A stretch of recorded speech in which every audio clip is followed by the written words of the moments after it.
United Rentals Review.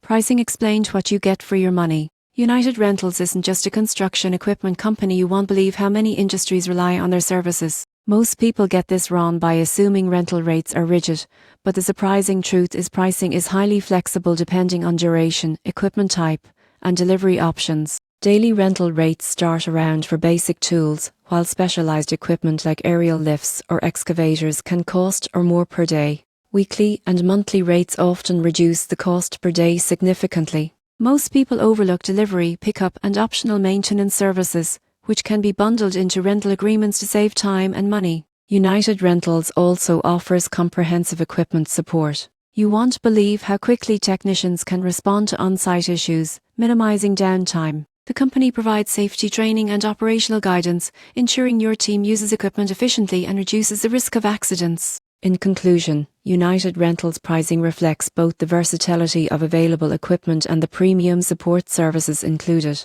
Whether you're a contractor needing specialized machinery or a small business requiring short-term rentals, their flexible plans and service offerings provide significant value. With careful planning, you can optimize cost while accessing high-quality equipment when you need it most.